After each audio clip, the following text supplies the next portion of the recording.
At 8 o'clock in the evening, I saw my daughter kneeling in the rain, nearly out of strength. Meanwhile, from inside the house, I could hear the laughter of her husband and his family. I helped her up, kicked the door open, and said something they would never forget. But before I continue, check to see if you have already subscribed to the channel and share in the comments where you are watching us from. We would love to know how far our stories of revenge travel. The windshield wipers of my car were working at full speed, trying in vain to clear the rain that was mercilessly pounding the windshield. In the passenger seat, the thermos was still giving off some heat. Inside, I was carrying my daughter Isabel's favorite casserole. She is 3 months pregnant, suffering from constant nausea and a poor appetite. I was just hoping a little of her homemade comfort food might help her eat something. The car stopped in front of the gate of the Thompson family's house in Beverly Hills. Even under the downpour, I could hear the loud music, laughter, and the clinking of glasses coming from inside. They were having a party. I rang the doorbell for the first time. No one came out. I waited 1 minute and pressed the button again, this time for longer. Nothing changed. The worry began to grow in my chest. Had no one truly heard the bell? I took a step back, pulled my phone from my purse, and dialed Isabel's number. No one answered. Suddenly, the ringing cut off and went straight to voicemail. "Hi, this is Isabel." My heart sank. A cold shiver ran down my spine. A mother's instinct, that impossible to explain inner voice, was screaming inside me that something was terribly wrong. I ran to the living room window and pressed my face against the cold glass. The yellow light from inside illuminated an elegant scene.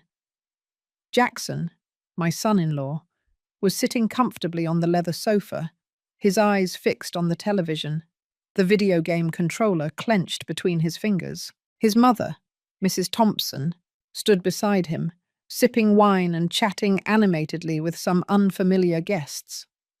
Everything seemed normal, a typical gathering of wealthy people. But where was Isabel? Why wasn't she with them?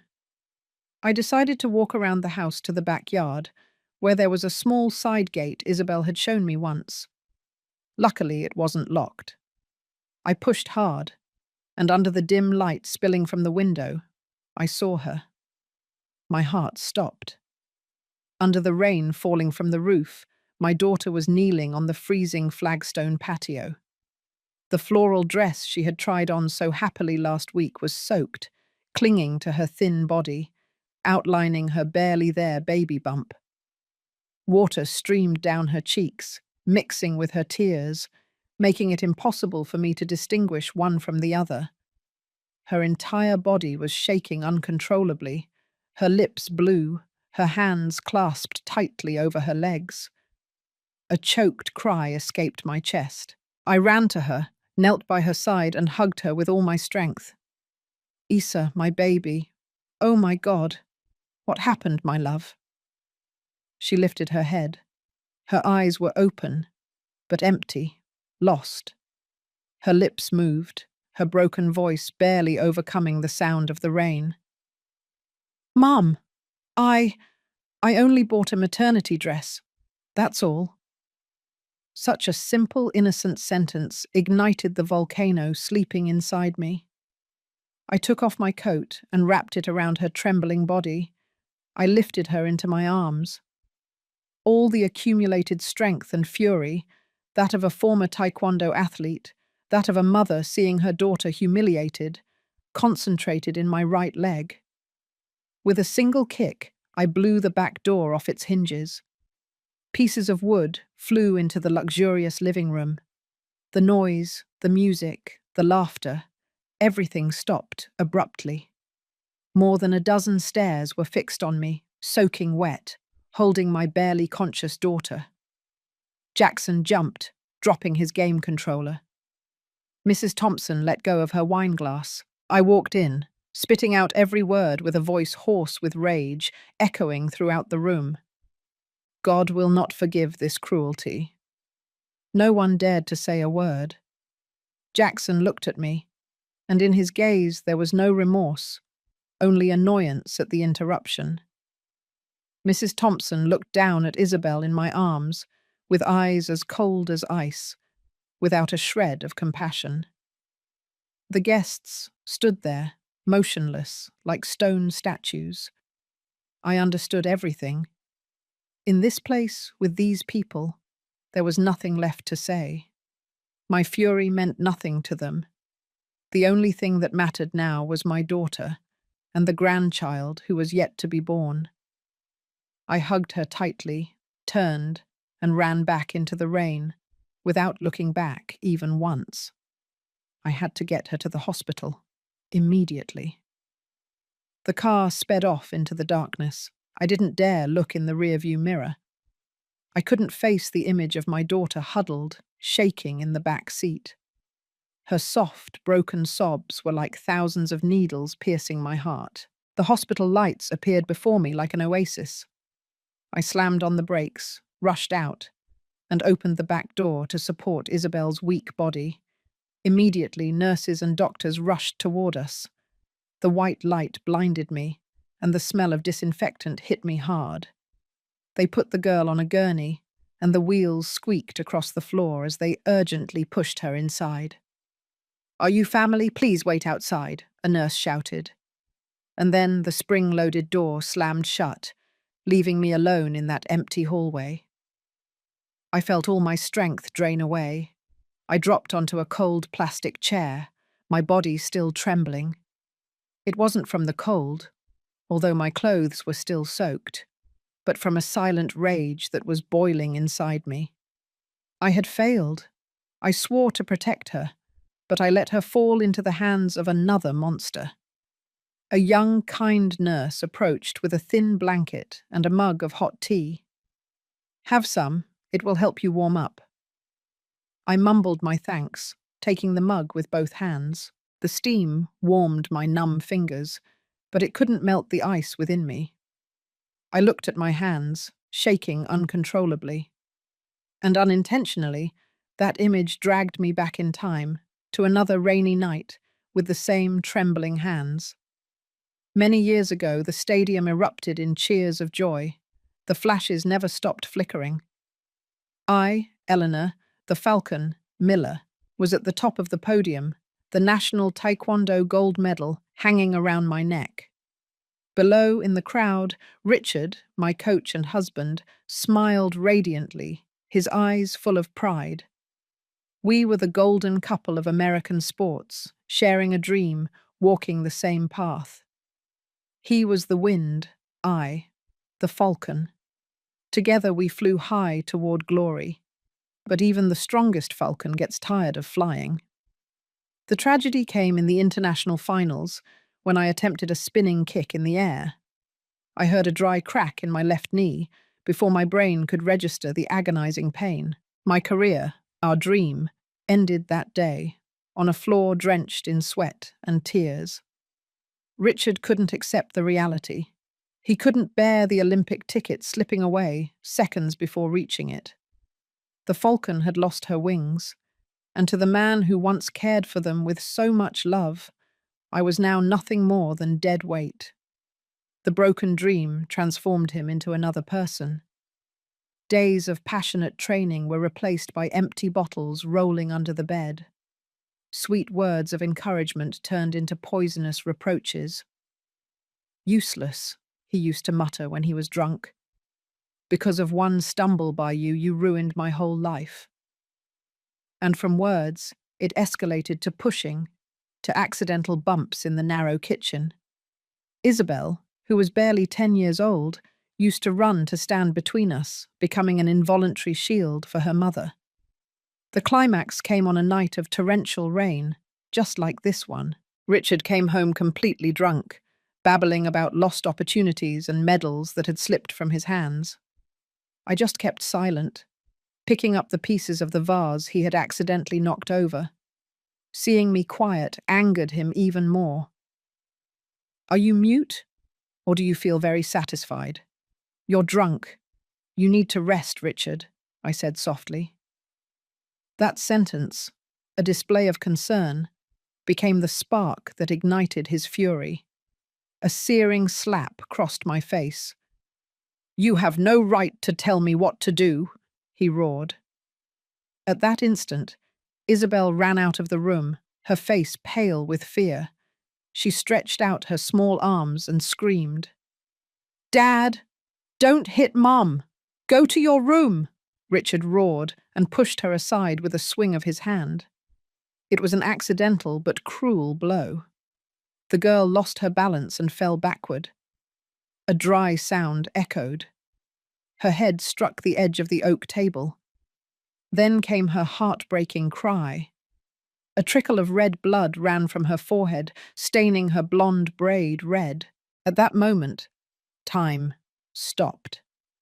The sleeping beast inside me woke up. I was no longer Eleanor, the submissive wife. I was the Falcon Miller, the fearless fighter. Before Richard could react, I had already lunged at him, applying a quick and accurate lock that threw him to the floor. He was stunned, unable to believe that the woman he always looked down on could strike with such decision. I didn't look at him once. I picked Isabel up in my arms, ran to the bedroom, and locked the door. That night, as I cleaned her wound with a warm cloth and watched her fall asleep amidst sobs, I made a promise to myself. It was over. I let one man destroy my life. I would never, ever allow another man to harm my daughter. The next morning, I filed for divorce alone. Despite Richard's threats and insults, I fought and obtained custody of my daughter. The hurried sound of footsteps on the tiled hallway pulled me out of the painful memories. I lifted my head sharply, my heart beating so hard it felt like it would break. The doctor, with greying hair and eyes sunken from fatigue, stood before me. He pulled down his green mask, revealing a kind face, but full of sorrow. The cold teacup in my hands became heavy. "Mrs. Miller," he began in a low, cautious voice, each word dropping like molten lead onto my chest. "We did everything we could, but your daughter suffered severe hypothermia, which caused strong uterine contractions. I am so sorry, but we could not save the baby." Crash! The porcelain cup shattered on the floor, a sharp sound that cut through all the silence. The tea splattered everywhere, but I felt nothing. My ears were ringing. The world around me became a slow-motion, silent film. The doctor's lips moved, saying something more, perhaps words of comfort, but I no longer heard them. Everything blurred. The grandchild I had waited for no longer existed. A nurse rushed to clean up the broken pieces while I remained seated, immobile, my hands hanging limp. The doctor gently placed a hand on my shoulder, a gesture of comfort that only made my body tremble more. Rage, pain, and helplessness mixed inside me, forming a silent storm that was ravaging my soul. They allowed me to go in and see my daughter. Isabel lay in the hospital bed, all white, lost among the sheets. Her face was pale, without a drop of colour. An IV was connected to her fragile hand, and the transparent liquid dripped, drop by drop, into her weak body. On her forehead, the old scar from that fall seemed more prominent than ever, like a bitter reminder of my failure as a mother. I dragged a chair and sat next to her. I gently took her hand, which was ice cold, and for the first time, after so many years of pretending to be strong, I cried. Hot tears streamed down my cheeks and fell onto my daughter's hand. I cried for the grandchild who never came to be, for my naive daughter, and for my own helplessness. Hours later, Isabel woke up. Her eyelids trembled and opened slowly. The first thing she did, like a natural reflex of a mother, was bring her hand to her abdomen. Her hand stopped, trembling. Her eyes opened wide, searching desperately around, until they settled on my tear-soaked face, looking for an answer. I didn't have to say anything. She understood. A choked sob escaped her throat and broke into a heart-wrenching cry. She wasn't screaming, but her crying hurt. It cut the silence of the room like a knife. "Mom!" She grabbed my arm, her swollen eyes pleading. "Mom, please don't make a scene. I beg you. I still love him. He didn't mean to do it. It was just that his mother can't stand me. Mom, please." Hearing that, the rage returned to me like a volcano about to erupt. Love? She could still say that word after everything that had happened. I wanted to scream at her, to shake her, to wake her up from her blindness. But looking at her eyes full of despair, her body so fragile, I swallowed all my venom. I clenched my fists under the chair, my nails digging into my skin. The physical pain was the only thing keeping me sane. I could only nod, with a voice so hoarse I barely recognized it as mine. "It's all right, sweetie. Rest. We'll talk later."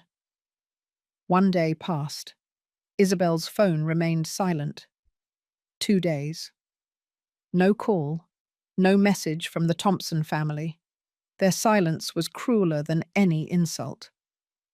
On the 3rd day, Isabel managed to eat a little soup, but her eyes never left the door, still holding a spark of foolish hope, waiting for someone who would never arrive. Seeing her like this, my patience shattered into 1,000 pieces. I went out into the hallway and dialed Jackson's number. The call went straight to voicemail. His cheerful voice played. "Hey, it's Jackson. Leave your message. I'll call you back." I clenched my teeth in anger, hung up, and dialed his mother's number, Mrs. Thompson. It rang twice and someone answered. "Hello?" Her voice was ice cold. "Mrs. Thompson, this is Eleanor. Isabel is—" Tut, tut, tut.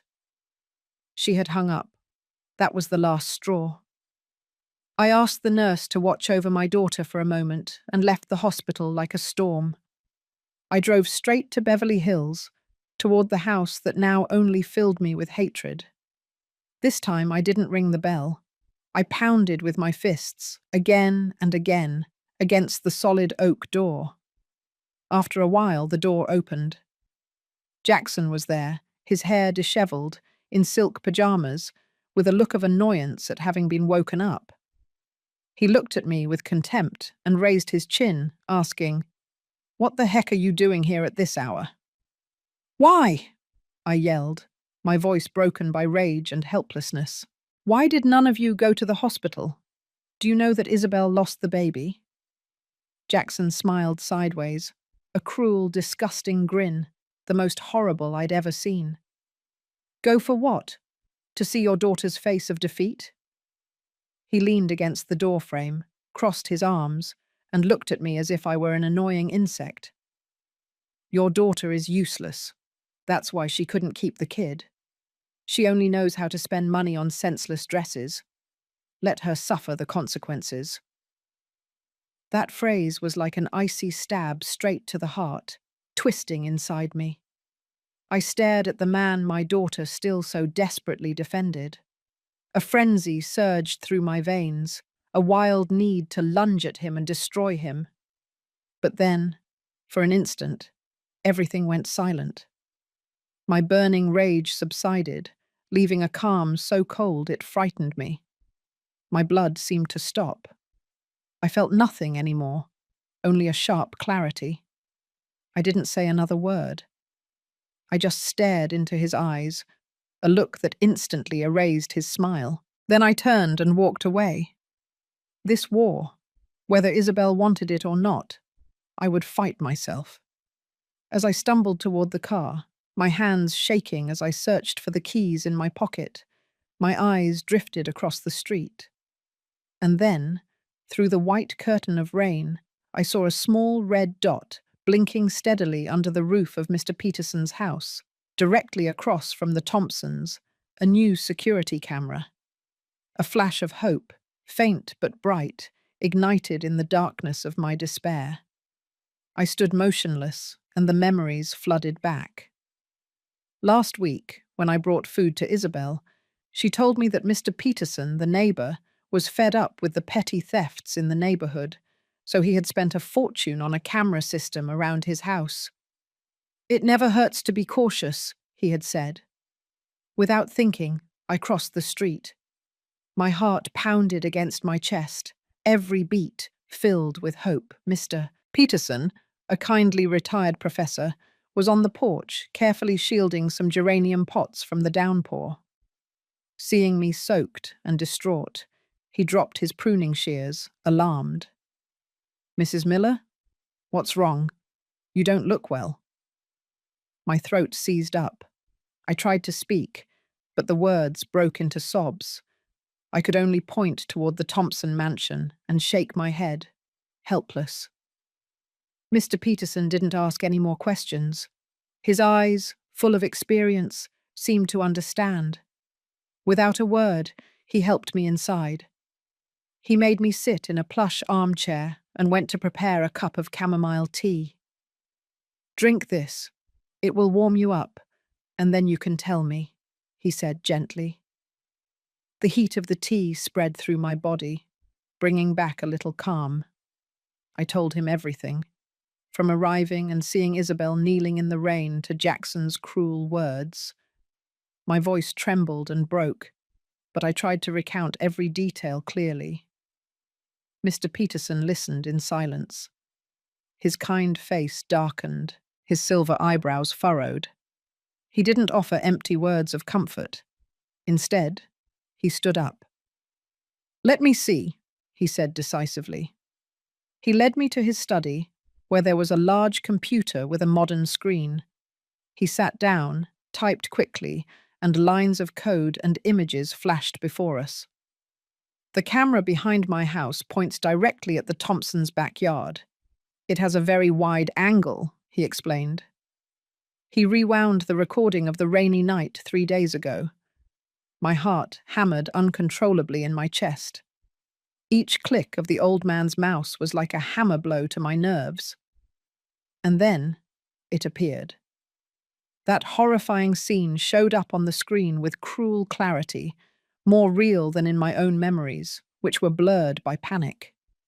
It was my daughter, kneeling under the eaves, shaking incessantly, alone and broken. The wide-angle camera had captured all the savage indifference of those inside. I clearly saw Mrs. Thompson's silhouette pass in front of the living room window, a glass of wine in her hand. She glanced outside, and then turned away with complete indifference, as if she were seeing something unimportant. I also saw Jackson sitting on the sofa, the blue and red light of the television illuminating his face as he played a game, completely oblivious to his wife, who was suffering in the cold. The silence and cruelty captured in that recording were more terrifying than any scream or insult. "Damn it," Mr. Peterson muttered angrily. "They're animals." Without another word, he connected a USB drive to the computer. The fan of the machine whirred loudly in the tense silence of the room. "You have to get justice for the girl, Mrs. Miller," he said, without taking his eyes off the screen. "Isabel was a good girl. She always came to help me water the plants when I wasn't home. I never imagined she would have to suffer something so terrible." Net. He copied the video, carefully pasted a label with the date onto the USB, and handed it to me. I took it. It was small, but it weighed as much as my daughter's fate. The next day, when I was sure Isabel was being cared for by a nurse and sleeping soundly, I took the USB drive to the office of the lawyer Amy Miller. She was a woman famous for her intelligence and toughness, recommended by an old friend from the Taekwondo team. Her office was on the top floor of a modern, minimalist, and cold building, just like her. Amy Miller had short hair and sharp, blade-like eyes. She invited me to sit down. She listened to my whole story without interrupting, without showing any emotion. Then, without a word, She connected the drive to her slim laptop. She watched the video. Her face remained serene, but I noticed how her delicate fingers tightened. When she finished, she closed the computer, laced her hands together, and looked directly at me. "This video carries a lot of weight," she said in a firm, professional voice. "But you must understand, the Thompsons have money and fame in San Francisco. They won't sit idly by. If you want justice, you'll have to fight. It will be a tough battle." "I don't care," I replied, with a determination I didn't remember ever feeling. The warmth of the tea, the fury of Mr. Peterson, and Amy's calm had given me strength. "I've already lost my grandchild. I don't intend to lose my daughter's honor too." Amy nodded. A slight professional smile appeared on her lips. "Good. Then let's begin." She drafted a legal letter, declaring my intention to sue for psychological abuse and damages to a pregnant woman's health that resulted in serious consequences. Every sentence was precise and sharp. That same afternoon, I personally took the sealed letter from the office to the post office, sent with a delivery confirmation to the Thompson house. When the brown envelope dropped into the mailbox, I heard a dry click. It was the sound of a door closing behind me. I know that from this moment on, there is no turning back. That night, I couldn't sleep a wink. The tapping of the late fall rain on the window no longer sounded like a cleansing of the soul, but like a sad, endless melody that reminded me of the image of Isabel collapsed on her knees in the darkness.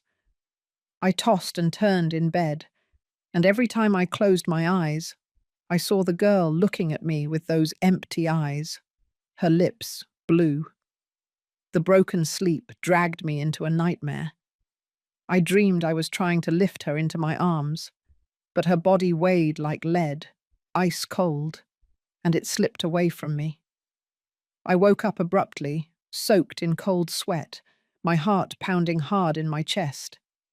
The clock read 3 o'clock in the morning. Something in the air of the house had changed. A dense, suffocating stillness. I shivered. I covered my head with the blanket, trying to push away the feeling of danger that was creeping into every corner of my body. At dawn, the unease was still there, clinging to me. I tried to ignore it, telling myself I was just too stressed. I prepared some hot chicken soup and some clean clothes to take to Isabel at the hospital. As always, before leaving, I checked my purse, wallet, phone, keys. But wait, where was the silver USB drive Mr. Peterson gave me? I remembered perfectly storing it carefully in the internal zippered compartment of my purse, right after leaving lawyer Amy's office. A small panic began to rise. I dumped the entire contents of my purse onto the dining table: lipstick, keys, crumpled receipts, but no USB. Impossible. I started searching the entire living room, opening drawers, lifting the couch cushions. Nothing. My heart was pounding hard. Could I have lost it somewhere? I ran to my bedroom, hoping I had absent-mindedly left it on the dresser. But what I saw was the closet door ajar, even though I was sure I had closed it before sleeping. A chill ran down my spine. I held my breath, approached slowly, and threw open the closet door. The clothes were messed up, thrown around without order. The cardboard box where I kept documents, which was usually on top of the closet, was on the bed, open. All the pregnancy papers, Isabel's initial medical reports, the evidence Amy asked me to keep. Everything was gone. My house had been broken into. My legs gave out. I had to lean on the edge of the bed to keep from falling. The thief hadn't taken money or any valuables. He only came with one purpose: to erase the tracks. With shaking hands, I dialed Amy's number. "They broke into my house! Amy!" I cried, almost voiceless. "The USB and all of Isabel's medical reports, they're gone. Everything is lost." Amy was silent for a few seconds, the silence of someone calculating the situation. Listen to me closely, Eleanor. Her voice was firm, without a hint of nerves. Lock all the doors. Don't touch anything that might have fingerprints. I'll send my people right away. This was not a regular robbery. The Thompson family moved faster than we thought. As I locked the main bolt with trembling hands, the phone rang. It was Mrs. Rodriguez, the neighbor from the apartment across the hall. I hesitated for a moment, but answered. Eleanor. Her voice sounded unsure, with a tone of contained curiosity. Look, your daughter Isabel. Is she okay? This morning I went to the market near the church, and the vendors were talking a lot. They were saying the girl made up the pregnancy to get money from her husband that they found out, and now she's causing a scandal to play the victim. A wave of dizziness washed over me. I couldn't say anything. I just hung up without thinking. My hands were freezing. Before I could react, another call came in, this time from a distant relative in Miami. The story was similar, but now it was embellished with even more poisonous details. They were saying Isabel had fallen into a depression after marrying, that she often had strange behaviors, and that she was now intentionally trying to blame her husband's family to cover up some secret. Rumors. They spread like wildfire in dry season. In a single morning, my battle completely turned. My daughter, who until yesterday was an innocent victim, was now seen as a crazy liar. And I, the mother seeking justice, suddenly became the crazy mother trying to destroy a respectable family. The stares, the whispers, the doubts began to surround me everywhere. When I stepped out onto the balcony for air, I saw Mrs. Rodriguez talking to some neighbors. They looked at me and immediately averted their gaze, with a mixture of pity and contempt on their faces. I felt like I was sinking into a swamp of lies. They had already gotten rid of the physical evidence, and now they were destroying our honor with an invisible, but even crueler weapon. They wanted to corner us, isolate us from everyone, turn us into the neighborhood pariahs. That night, I didn't go to the hospital. I didn't know how to look at my daughter. I stayed alone in the darkness of the living room, without turning on the light, with defeat and helplessness crushing my chest. I had underestimated the cruelty and power of the Thompsons. They were not only rich, they also had the capacity to twist the truth, to turn black into white. Just when I thought I had nothing left, the phone screen on the table lit up and vibrated softly. A message from an unknown number, no greeting, no introduction, just a short, cold sentence. I have a copy of the video. If you really want justice, meet me at the Black Cat Cafe on Bleecker Street at 4 o'clock in the afternoon tomorrow. Come alone. I felt my heart stop for a second, and then it started beating hard. Hope? Or one more trap? A more sophisticated one? Why would they want to lure me out of my hiding place? But at that moment, what more did I have to lose? Whether it was a spark of light or the blade of a knife waiting for me, I knew I had to go. It could be my last chance. The Black Cat Cafe was small and old, hidden in a secluded alley off the bustling commercial street, Bleecker Street. It seemed to belong to another world, detached from the noise and ostentation outside. I arrived 15 minutes early, my heart hammering in my chest. Exactly at 4 o'clock, the wooden door of the cafe opened with a creak, letting in a line of light from the street. A young woman walked in. She wore a black hooded jacket, worn-out jeans, and old boots. Her appearance contrasted completely with her family's luxury. The girl looked around cautiously, like a cornered animal, and then walked directly to my table. She sat down across from me without saying a word. Then she slowly lowered the hood. I froze. My whole body tensed. That face was familiar. It was Jackson's sister, Caroline Thompson. I had seen her a few times at the uncomfortable family dinners, always quiet, almost invisible, beside her authoritarian mother and arrogant brother. In my memories, Caroline always looked down, her shoulders hunched, as if she wanted to disappear from the world. But the girl across from me had a different look, firm and a little reckless.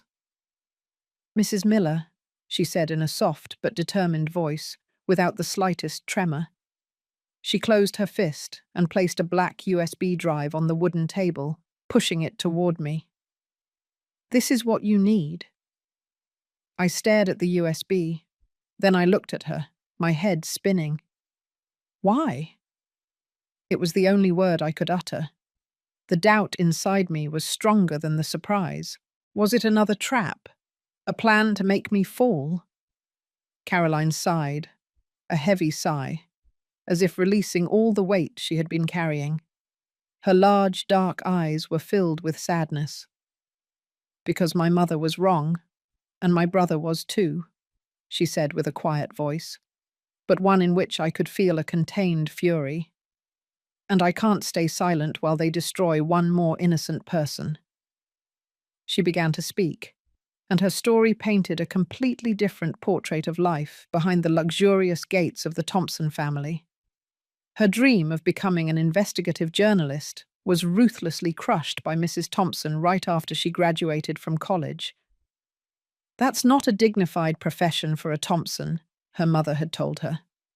She forced her to leave college and take art and etiquette classes, preparing her to marry the son of a wealthy associate.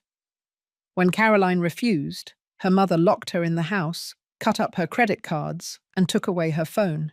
For my mother, children are just tools to achieve her goals, pieces on the board of her ambition, Caroline said bitterly. She never cared about what we really wanted or felt. She was the only one in that house who treated Isabel well. Seeing her always sad and alone, Caroline would secretly bring her books and sweets. When she found out Isabel was pregnant, she gave her some of the money she had saved. "Buy yourself something you like," she told her. "Don't let Mum control everything." She knew better than anyone how strict her mother was with her daughter-in-law's money. That night, her voice broke, with the memories reflected in her eyes.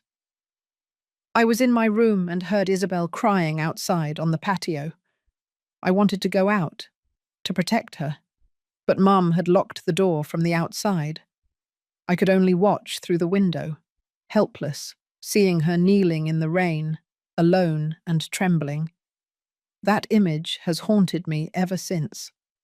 She was just like me, a prisoner in her own house." Caroline recounted that after receiving the letter from lawyer Amy, she overheard an argument between her mother and brother. They felt no remorse. They only feared the scandal would tarnish the Thompson name. "They decided to send someone to break into my house to steal evidence and, at the same time, spread rumors to destroy our reputation, making us look like liars." When the thief got the USB, Jackson proudly showed it to his mother. That night, Caroline waited until everyone was asleep, snuck into her brother's office, and found a silver USB drive in the desk drawer. With her heart pounding hard, she copied the entire video onto her own USB. Sending someone to delete the evidence and smear a woman suffering from the loss of her child, that was the last straw, she said, her eyes glistening with tears that refused to fall. "I can't continue to be a part of this family, a family built on manipulation and lies. Mrs. Miller, please, use this. Bring the truth to light. Free Isabel, and free me too." I looked at the young woman across from me. Immense bravery emanated from her fragile body.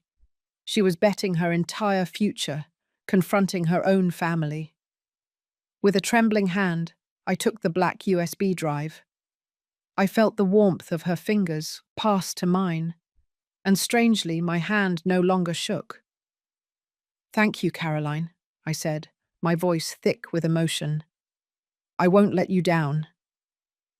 When I left the cafe, with the memory stick clenched in my palm, I felt as if I were holding a sword. This time, I knew I wasn't fighting alone. We were two women of different generations, cornered by the same cruelty we had found in the darkness, and together we would bring the truth to light. I walked out of the cafe with the black USB drive firmly in my hand. This time I didn't go home, nor to the hospital. I drove directly to lawyer Amy's office. She was about to leave when I almost knocked the door down upon entering. She looked up, a little surprised.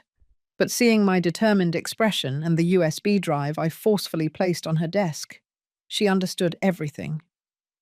Without a word, Amy sat down and connected it to the computer. When the family video appeared on the screen, her normally cold face softened slightly. An ironic, almost imperceptible smile played at the corner of her lips. "They made a fatal mistake," Amy said, with a voice heavy with icy sarcasm. "They thought they could silence you, but instead they gave us more ammunition. This break-in and theft of evidence, once presented, will make the judge view them with terrible eyes. They have turned themselves from defendants into criminals." We stayed late that night, under the cold light of the fluorescent tubes. Amy outlined a bold plan. "Suing is not enough, Eleanor. The trial could last months. During that time, the rumors will continue to destroy your reputation and Isabel's. First, we have to clear their names. We will attack them with the same weapon they used against you: public opinion." The next morning, Amy contacted a trusted investigative journalist named Michael. We met with him at a small diner.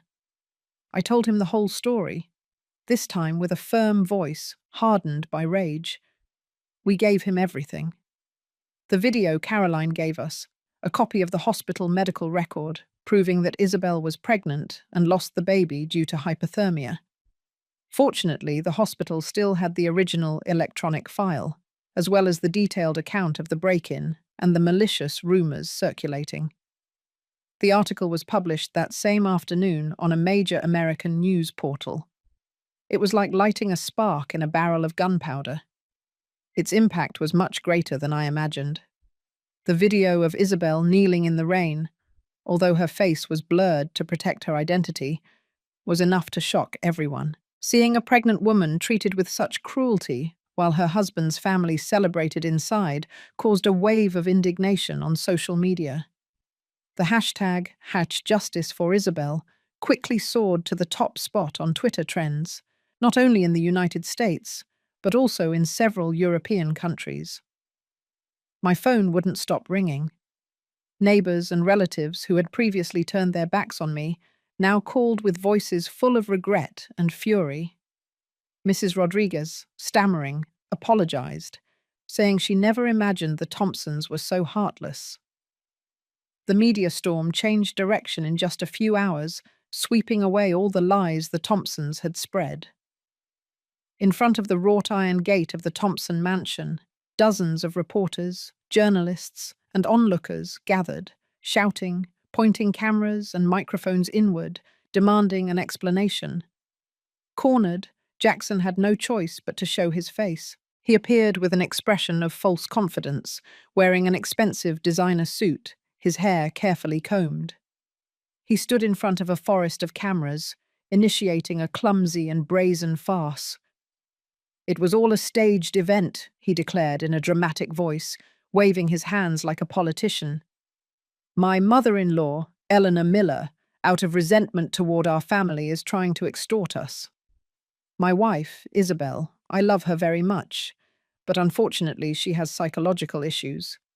She constantly imagines she's pregnant, and then convinces herself she's lost the baby. There was never any child. That video was maliciously edited. We were only trying to calm her down after a nervous breakdown." Amy and I were watching the live press conference on the small television in Isabel's hospital room. Upon hearing those words, Isabel, who had been quiet as a shadow for days, burst into uncontrollable sobs. But this time, they weren't tears of weakness or confusion. They were tears of clarity and absolute pain. The last curtain had fallen, exposing the repulsive face of the man she once loved. Jackson's farce backfired spectacularly. Immediately after his statements, according to Amy's plan, the journalist Michael published the second piece of evidence, a photo of the hospital medical record with a red stamp confirming Isabel was 3 months pregnant and that the cause of the miscarriage was severe hypothermia. The second wave of indignation was even fiercer. Jackson, from being an abuser, became a cowardly liar in the eyes of public opinion. The people's anger exploded. They began to throw rotten eggs, tomatoes, and bags of garbage at the doors of the Thompson house. The screams of baby killer and liar echoed throughout the formerly quiet, affluent neighborhood. That night, in the midst of the chaos, I received a call from an unknown number. It was Caroline. Her voice was shaking with fear on the phone. "Mrs. Miller, my mother, she had a heart attack. They are taking her to the emergency room." I felt my heart sink. Although I despised what Mrs. Thompson had done, I never wished for anything like this to happen. She was authoritarian and cruel, but she was still human. I called Amy immediately. After discussing it, we decided to publish a short message on social media from the firm's account. We asked people to calm down and stop attacking the Thompson family. "Justice will be done in the courts, not in the streets," Amy wrote. Our action surprised many and sparked empathy. People began to understand that our fight was not for blind revenge, but for true justice. The media storm began to dissipate, but its impact had changed everything, especially for Isabel. Jackson's brazen farce in front of the cameras was the final blow that broke the last thread of illusion she still held. That night, after watching the conference, she turned to me. She was no longer crying. Her eyes were still swollen and red, but in them shone a firmness I had never seen in her, a strength born from the fire of pain. "Mom," she said in a hoarse but determined voice, "I want a divorce." Just that one phrase, but to me it sounded louder than any verdict. She had finally awakened on her own. I took her hand and nodded. The next morning, Amy added the unilateral divorce request to the court file. That battle was no longer just for justice, but for my daughter's freedom. On the day of the trial, the atmosphere in front of the San Francisco courthouse was as tense as a stretched rope. The room was packed. Journalists from all the major news outlets occupied every corner, crammed into the back seats. I sat next to Isabel, tightly squeezing her hand. It was ice cold, but it wasn't trembling. Amy was beside us, calm and focused, like a general before the decisive battle. The courtroom door opened. Jackson walked in, accompanied by his lawyer, his face smoother than an egg. He no longer had that confident and arrogant air from before. His face was haggard, with deep, dark circles. He glanced quickly at us and immediately lowered his head. Mrs. Thompson did not appear. They said it was due to health problems. The trial began. Jackson's lawyer tried to twist everything, attacking Isabel's unstable mental state. They called some neighbors, who we later learned had been paid, to testify. They fabricated stories about Isabel being sad, depressed, and having strange behaviors. They wanted to paint her as a weak, paranoid, untrustworthy woman. I felt my blood boil, but Amy placed a hand on mine, urging me to keep calm. However, all their effort collapsed when it was our turn to present the evidence. Amy stood up, with a firm demeanor and a clear voice that resonated throughout the room. She showed the original video. The entire courtroom fell silent. Only the sound of the rain and the wind could be heard in the recording. On the large screen appeared the image of my daughter kneeling in the rain, silent, but with an accusatory power stronger than 1,000 words. I heard sobs among the audience. Some women couldn't hold back their tears. The judge, an older man with a stern face, watched intently, his brow furrowing more and more. "Your Honor," Amy said in a firm tone. "The evidence does not end here." She called the next witness. "Miss Caroline Thompson to the stand." The room filled with murmurs. Jackson lifted his head abruptly, his eyes blazing with surprise and fury. The side door opened and Caroline walked in. She wore a simple white blouse, black pants, and looked much more mature. Her face was serene.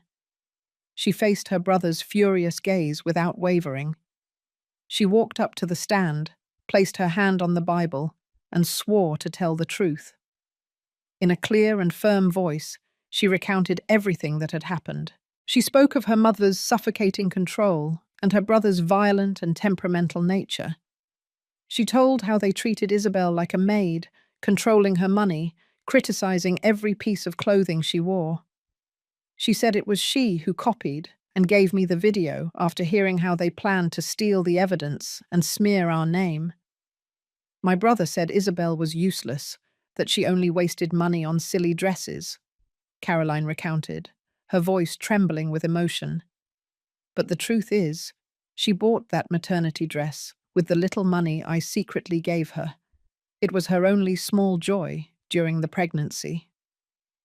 All eyes turned toward Jackson. His face turned pale, then red with shame and fury. "I am here today," Caroline concluded, looking at the judge with clear eyes, without any fear. "Not to go against my family. I am here for the truth, for what is right, for my sister-in-law, and for the baby who never came to be." Her testimony was a death blow. All the lies, all of Jackson's attempts to twist the truth, were exposed as ridiculous. His lawyer could only lower his head and scribble aimlessly. Jackson stared at the table, his shoulders slumped like a defeated man. The trial ended. The judge did not need to deliberate much. The court declared Jackson Thompson guilty of psychological violence and of intentionally causing harm with serious consequences. He was sentenced to 2 years of conditional imprisonment, 3 years of supervised probation, and the obligation to attend anger management classes. Furthermore, he had to pay a large sum as compensation for the physical and emotional damages Isabel had suffered. Isabel's unilateral divorce request was immediately approved. When the judge hit the table with the gavel, a dry crack resonated in the room, marking the end of the trial, the end of a dark chapter in my daughter's life. I turned and hugged her tightly. Isabel buried her face in my shoulder, and her body trembled, crying. But this time they were tears of liberation. After the trial, our life slowly returned to its course. Isabel packed her things and moved in with me permanently. My small house by the Hudson River, which had been silent since she got married, was filled with laughter and voices again. We cooked together, tended the pots on the balcony, and watched old movies. Sometimes I found her sitting on the porch, her gaze lost in the slowly flowing river, her hand resting unintentionally on her abdomen. The soul's wounds take longer to heal than a court sentence. That loss would always be an impossible void to fill in her heart, and in mine too. About 2 weeks after the trial, one sunny afternoon, while we were arranging some pots of carnations, the phone rang. It was an unknown number. I answered, and Caroline's sad voice came through the line. "Mrs. Miller," she said hoarsely. "My mother. She passed away this morning at the hospital." The small trowel in my hand fell to the ground with a dry clank. Isabel looked at me with concern. I could only look at her and nod in silence. A heavy silence covered our small balcony. Although Mrs. Thompson had caused so much pain, the news of her death filled me with sadness. It wasn't the satisfaction of the winner, not at all. It was grief for a life that destroyed itself and those around it with its own cruelty and authoritarianism. She paid too high a price for her mistakes. I did not attend the funeral. Isabel didn't either. We thought our presence would only open unnecessary wounds, and probably no one would want it. Instead, I sent an arrangement of white lilies, a symbol of purity and rebirth, to the wake. Along with it, a small card without a sender, with a single sentence, "May the soul of the deceased rest in peace." Days after the funeral, Caroline came to my house. She looked thinner and paler, but in her eyes there was no longer fear or sadness. They shone with a new calm and freedom. She wore a simple light blue dress and carried a small suitcase in her hand. "I am leaving San Francisco, Mrs. Miller," she said with a soft smile. "I have re-enrolled in the School of Journalism in New York City. I am going to start over." Isabel approached and hugged her. Two women, two victims of the same family drama, found comfort in each other. "Thank you, Caroline. Thank you for everything," Isabel whispered. "Live well, please." "You too, Isa," Caroline replied, gently patting her former sister-in-law's back. Before leaving, Caroline took a cream-colored envelope from her purse, somewhat wrinkled and old. "This is from my mother," she said with a hesitant tone. "She wrote it after entering the hospital, but she never had the courage to send it. I think you and Mrs. Isabel should read it." She handed me the envelope. Her hand was ice cold. Then she dragged her suitcase and walked straight to the waiting taxi on the street, without looking back even once. An old chapter of her life had just closed forever. That night, after dinner, my daughter and I sat on the sofa under the warm light of a yellow lamp. I carefully opened the letter. Mrs. Thompson's handwriting trembled, clumsy and messy, without the proud and firm touch that had always characterized her. It seemed written in her final hours, when pride no longer meant anything. It was not a long letter. She did not ask for forgiveness, because perhaps she knew she did not deserve it. She wrote about her life, about being born into a noble family that had fallen on hard times, about the burden of maintaining the name and prestige of a crumbling lineage, a burden she had carried on her shoulders since she was a young woman.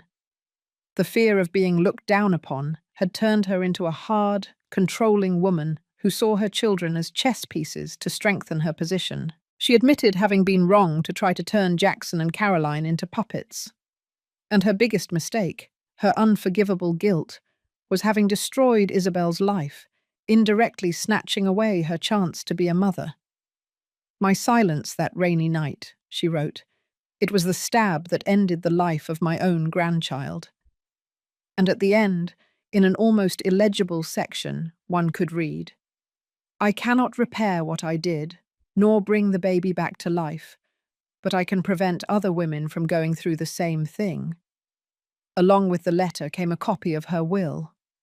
Mrs. Thompson had decided to leave almost all of her personal fortune, a considerable sum, to a foundation in California dedicated to protecting women and children who are victims of domestic violence. Isabel and I looked at each other, our eyes filled with tears. It was not a pardon. There are wounds that cannot be forgiven. But it was a belated attempt at redemption, the last effort to rescue a lost soul. The price of her mistakes was too high, but at least, at the end of the road, she chose to do something right. A year passed in the blink of an eye. San Francisco bloomed again in spring. The orange trees along the streets were covered with white blossoms, filling the air with a sweet, clean scent that crept into every corner, as if trying to erase the sorrows of the past. Isabel's life and mine had changed greatly. Mrs. Thompson's letter and act of atonement had allowed Isabel to let go of the last burden of resentment. She no longer lived trapped in the past. With the compensation from Jackson and a small capital I contributed, Isabel fulfilled the dream she had held for years. She opened a small fashion design studio, hidden on a cobblestone street in the old Greenwich Village neighborhood. She called it Rebirth. It wasn't just a name, it was a declaration. Her studio didn't follow flashy trends. She designed elegant and comfortable clothes that highlighted women's natural beauty, especially mothers. Isabel's maternity dresses were not only beautiful, but conveyed a feeling of tenderness and protection. At first, the business was difficult, but with talent and hard work, she gained loyal customers. They came to the studio not just to buy clothes, but to feel understood. I, a retired taekwondo athlete, ended up becoming her accidental manager. I took care of the accounts, the paperwork, and dealing with suppliers, so she could dedicate herself completely to creating. Every day, seeing my daughter concentrated among the rolls of fabric and the sewing machine, seeing how her smile flourished again, I feel a peace I had never felt before. The faint scar on her forehead is still there, but it is no longer a reminder of pain, but a sign of the strength she carries within, of her ability to get up after falling. Sometimes we receive postcards from Caroline. They are postcards with images of squares and museums in New York City. She is a brilliant student and has already published her first investigative articles in the university magazine. She tells us about her free life, about her new friends, about the broad horizons that await her. We are happy for her. She had the courage to escape her golden cage, to pursue her own dream. One weekend afternoon in April, after the last customer left, my daughter and I were about to close the studio when it suddenly started to rain. The clear, firm drops hit the roof as if marking a rhythm. But this rain was not cold or sad like the one from years ago. It was fresh, clean, smelling of wet earth and new leaves, washing the dust off the cobblestone streets. It stopped as quickly as it came. The sky opened up again. The sun shone bright and warm. "Shall we go for a walk, Mum?" Isabel proposed, her eyes bright. We walked together, shoulder to shoulder, along the bank of the Hudson River. The air after the rain felt pure, fresh. The sunset light fell on the wet pavement, reflecting sparkles as if someone had scattered thousands of diamonds. And then a beautiful, seven-colored rainbow appeared, crossing the sky and uniting the two banks of the river. Isabel stopped, looked up, and took a deep breath, filling her chest. Then she looked at me, her eyes clear, with no trace of sadness, only peace and hope. "Thank you, Mum," she said softly like a sigh. "Thank you for always being with me, for fighting for me, even when I already wanted to give up." I smiled, put an arm around her, and hugged her. Her hair still smelled of fabric and the new sun. "I will always be here," I whispered to her. "Always. I know that challenges still await us, that there are scars on the soul that never completely disappear. But we have learned to live with them.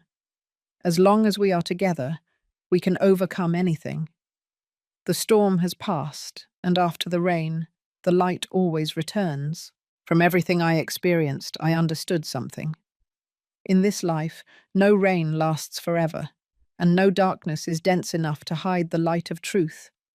The silence of the cowards only feeds evil, but courage, whether it comes from an elderly mother or a young woman like Caroline, can tear down the coldest walls.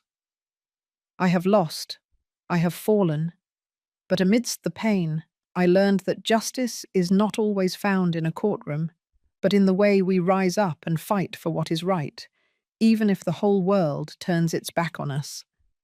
And more than anything, I want to tell all the women out there, never let fear or a blind love silence you. Speak up, because silence is sometimes an accomplice to the crime. The story you have just heard has changed names and locations to protect the identity of the people involved. We are not telling it to judge, but with the hope that someone listens and reflects. How many mothers are suffering in silence within their own home? I sincerely wonder, if you were in my place, what would you do? Would you choose to keep quiet to maintain the peace, or would you have the courage to face everything to reclaim your voice? I want to know your opinion, because every story can be a candle that lights the way for another. God always blesses, and I firmly believe that courage will lead us to better days. For now, on the final screen, I will leave two of the channel's most loved stories. I think they will surprise you. Thank you for staying with me until this moment.